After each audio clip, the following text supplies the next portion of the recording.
ರೇಣುಕಾಸ್ವಾಮಿ ಕೊಲೆ ಪ್ರಕರಣಕ್ಕೆ ಸಂಬಂಧಪಟ್ಟಂತೆ ಏಟ್ ಆರೋಪಿ ರವಿಶಂಕರನ್ನ ಈಗಾಗಲೇ ರಿಟ್ ಅರ್ಜಿಯನ್ನು ಸಲ್ಲಿಸಿರ್ತಕ್ಕಂಥದ್ದು. ಈ ಕುರಿತು ನಮ್ಮೊಂದಿಗೆ ಮಾತನಾಡೋದಕ್ಕೆ ಅವರೊಬ್ಬರ ವಕೀಲರಾಗಿರ್ತಕ್ಕಂಥ ಪಿ ರಂಗನಾಥ್ ಅವರು ಟಿವಿ ನ್ಯೂಸ್ ಜೊತೆಗಿದ್ದಾರೆ. ಏನು ಹೇಳ್ತಾರೆ ಅವ್ರನ್ನ ಕೇಳೋಣ ಬನ್ನಿ.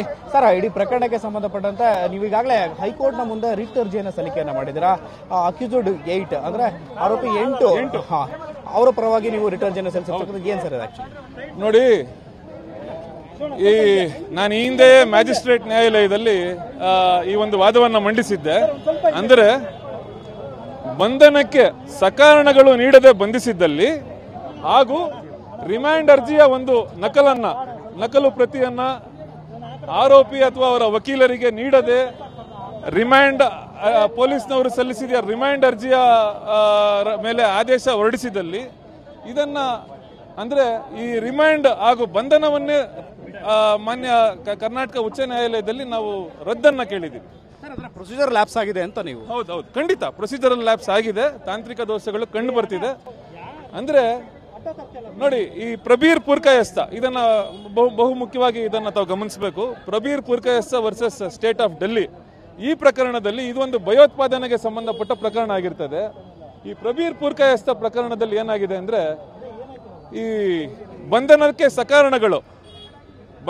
ಸಕಾರಣಗಳನ್ನು ನೀಡದೆ ಬಂಧಿಸಿದಲ್ಲಿ ಒಂದು, ಎರಡನೆಯದಾಗಿ ರಿಮ್ಯಾಂಡ್ ಅರ್ಜಿಯ ನಕಲುಗಳನ್ನು ಆರೋಪಿ ಅಥವಾ ಅವರ ವಕೀಲರಿಗೆ ನೀಡದೆ ಮ್ಯಾಜಿಸ್ಟ್ರೇಟ್ ನ್ಯಾಯಾಲಯ ಆದೇಶವನ್ನು ಹೊರಡಿಸಿದಲ್ಲಿ ಈ ರಿಮ್ಯಾಂಡ್ ಆದೇಶ ಹಾಗೂ ಈ ಬಂಧನ ಏನಿದೆ ಇವೆರಡರನ್ನು ರದ್ದುಗೊಳಿಸುವ ಎಲ್ಲಾ ಒಂದು ಅವಕಾಶ ಇರ್ತದೆ. ಪೊಲೀಸರ ಆರೋಪದಲ್ಲಿ ಈ ಪ್ರಕರಣಕ್ಕೆ ಸಂಬಂಧಪಟ್ಟಂತೆ 8 ಆರೋಪಿ ರವಿ ಏನಿದ್ದಾರೆ ಅವರ ಪಾತ್ರ ಏನು ಅಂತ ಸರ್? ನೋಡಿ,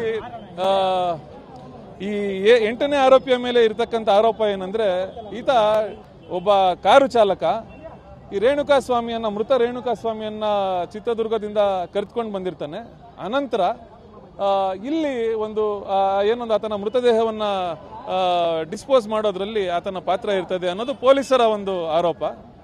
ಈಗ ಅದು ನೋಡಿ, ರಿಟ್ ಅರ್ಜಿಯಲ್ಲಿ ಆರೋಪ ಏನಿದೆ ಅನ್ನೋದು ಅಲ್ಲ ಮುಖ್ಯ. ರಿಟ್ ಅರ್ಜಿಯಲ್ಲಿ ಪ್ರೊಸೀಜರಲ್ ಲ್ಯಾಪ್ಸಸ್ ಏನಿದೆ, ತಾಂತ್ರಿಕ ದೋಷಗಳು ಏನು ಕಂಡು ಬರ್ತಿದೆ, ಪೊಲೀಸ್ನವರು ಸಲ್ಲಿಸಿರುವಂತಹ ಒಂದು ರಿಮೈಂಡ್ ಅರ್ಜಿಯನ್ನ ಯಾಕೆ ಆರೋಪಿಗಳಿಗೆ ಕೊಟ್ಟಿರೋಲ್ಲ, ಅದು ವೈಲೇಷನ್ ಆಫ್ ಕಾನ್ಸ್ಟಿಟ್ಯೂಷನ್ ಆಗಿರ್ತದೆ ಅನ್ನೋದು ನಮ್ಮ ವಾದ.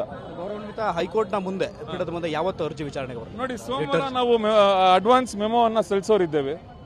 ಅನಂತರ ಒಂದು 2-3 ದಿನಗಳಲ್ಲಿ ಅದು ಮಾನ್ಯ ಕರ್ನಾಟಕ ಉಚ್ಚ ನ್ಯಾಯಾಲಯದ ಒಂದು ಪೀಠದ ಮುಂದೆ ಬರ್ತಕ್ಕದ್ದು. ಇದಿಷ್ಟು ಕೂಡ 8 ಆರೋಪಿ ಆಗಿರ್ತಕ್ಕಂಥ ರವಿಪರ ವಕೀಲರು ಹೇಳ್ತಿರ್ತಕ್ಕಂಥ ಮಾತು. ಕ್ಯಾಮರಾಮನ್ ಪ್ರಶಾಂತ್ ಜೊತೆ ಶಿವಪ್ರಸಾದ್, ಟಿವಿ9 ಬೆಂಗಳೂರು.